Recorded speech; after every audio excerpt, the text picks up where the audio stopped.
stay-at-home dad, watching Disney movies he never had. His daughter digs through all the VHS, crushing the classics in a princess dress. Informed like Scuttle, Kurt's got your ticket, making it real like Jiminy Cricket. Most are off the Captain Hook, but if the Tweedledum, he'll be taking more shots than Bambi's mom. Leave him raised like Simba, or cracked like the beast dishes. He'll show you a whole new world, you won't need pre-wishes. Stay-at-home Disney dad.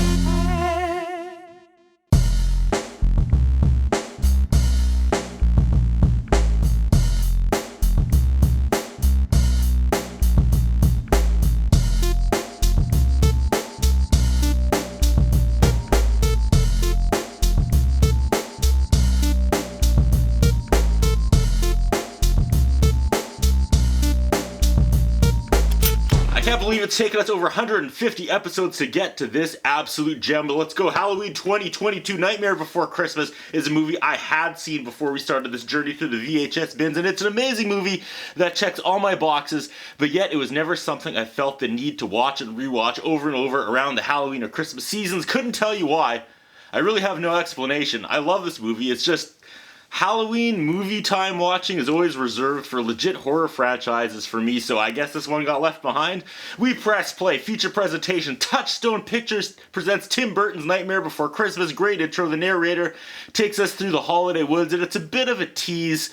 But then we launch into, I don't even know what this is, a mix of animation, claymation. I truly don't understand how Tim Burton does what he does, but here's the best part. I don't need to. This is Halloween song, and you know what? I've heard this once or twice. This is Halloween. I'll play this full video, this full masterpiece at the end of the review. She stole my phone, and this is what she came up with. We meet the cast without really meeting the cast. This is just chaos. It's just Halloween imagery coming at you hot and heavy. And this, we get a tour of Halloween Town, and it's just sensory overload. What you are seeing is incredible, and watching it now as an adult, knowing how much work had to have gone into every actual second of this movie is exhausting just to watch. It's Halloween and everyone is celebrating. Jack Skellington, he's being celebrated. We see Sally and her abusive dad. He tries dragging her back, but she undoes the seam in her arm, and her arm comes off and sends Dad and her unattached limbs spiraling forward. Dear Lord. Jack is bummed because he's kind of getting sick of Halloween, and he tries to get some alone time in the graveyard, but that's also where one-armed Sally is hiding. This is also exactly how I met my wife. Jack breaks into song about how he's over Halloween. This movie is tough to recap verbally because while I do enjoy the story, the imagery and aesthetic execution is 90% of this movie's appeal. There's not a ton of dialogue to dissect. We get the iconic shot of Jack against the moon. He sings that the Pumpkin King is tired of the crown. Sally creeps on him from behind a tombstone. Sally whispers that she knows how Jack feels. Sally returns home to her creepy dad, and he's like her dad in the way that he like Frankensteined her to life. Jack Skellington is home, and we meet Zero, his dog. Mayor is really funny for some reason. I can't put my finger on it, but his body language and his voice and the animation all work together for me and make me giggle. It's November 1st. He's already trying to find Jack to start planning next year's Halloween. Jack keeps wandering through the forest of his self-reflection, and he stumbles upon the opening that has all the trees with doors that lead to every holiday. This is just great stuff. There's a turkey and a clover and a heart, and he sees the door with a Christmas tree on it, and he's drawn to that one, and he goes inside. Honestly, brilliant concept. Jack wakes up on a snowbank and he sees a snowy town glowing below with Christmas lights, and what's this? What's this begins. This is so good. I can't think of another movie that perfectly captures like the visual essence of both Halloween and Christmas in the same show, you know? I was so excited for Halloween, and now I'm excited for Christmas. Basically, Jack can't understand where all the monsters and ghosts and Halloween stuff is. He's never seen Christmas before. He's in Christmas Town and he sees Santa Claus back at Halloween Town. They're freaking out because no one can find Jack, and they are sounding the alarms. Just every scene, like in this movie, again, not one of my favorite movies of all time, and I don't know why, because this is an absolute masterpiece.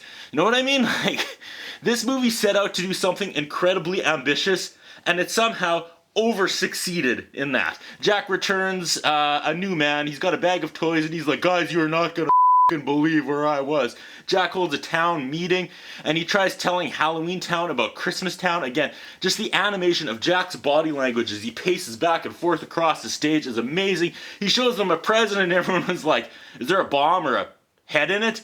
Like, just brilliant, because he is explaining all of the Christmas traditions, and the people are comparing them to Halloween traditions, but at the same time kind of poking self-aware fun at how odd some Christmas traditions actually are. He's telling them about Santa and no one is getting it, but he pivots and makes Santa sound like a monster. They like that.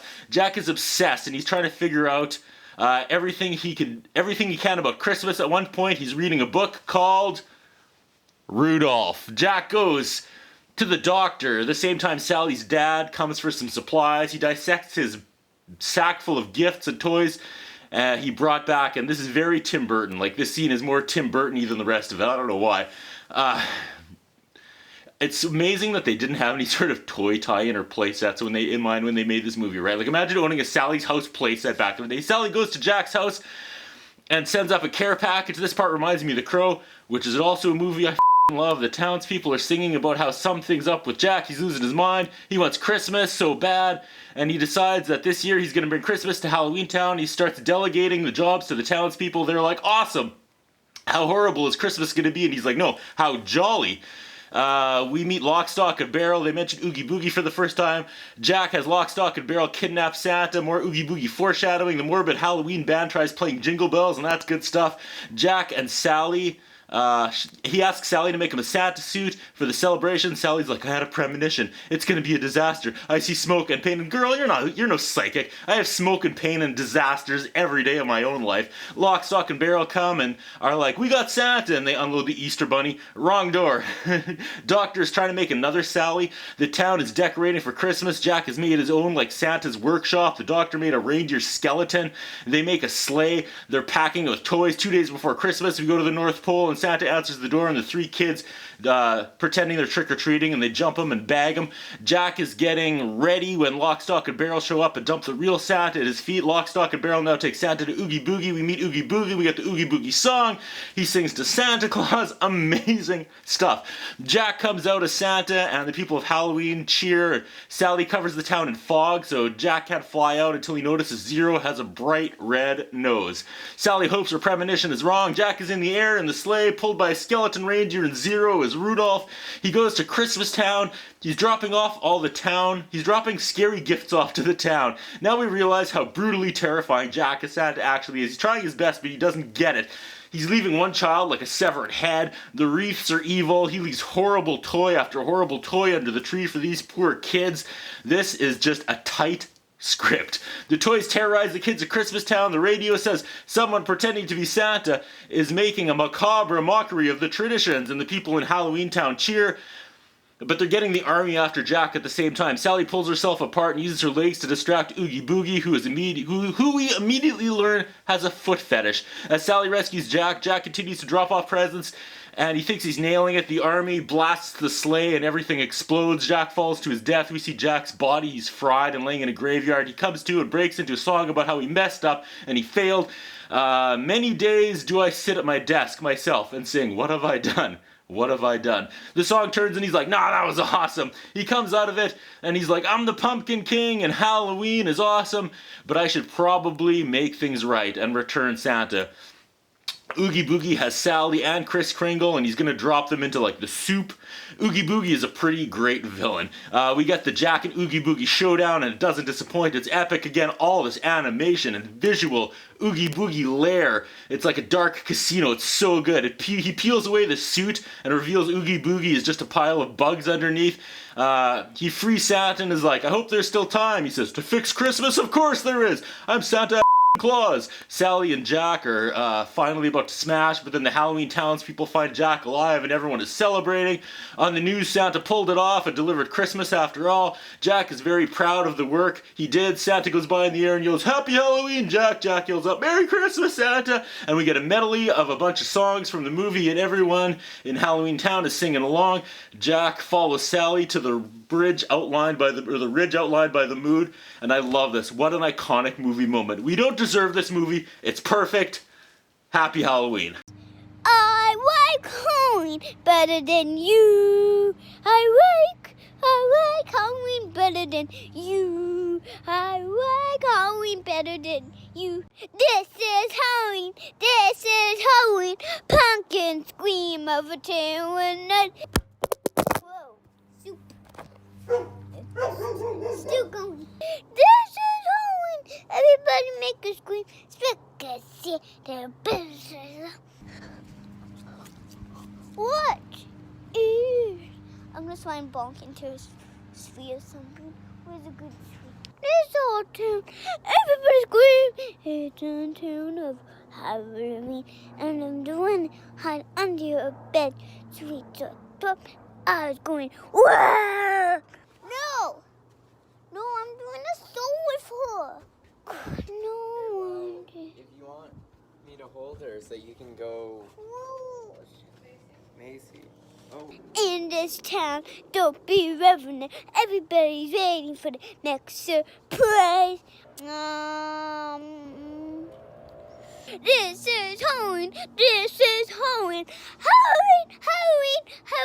Halloween. Because I like Halloween better than you.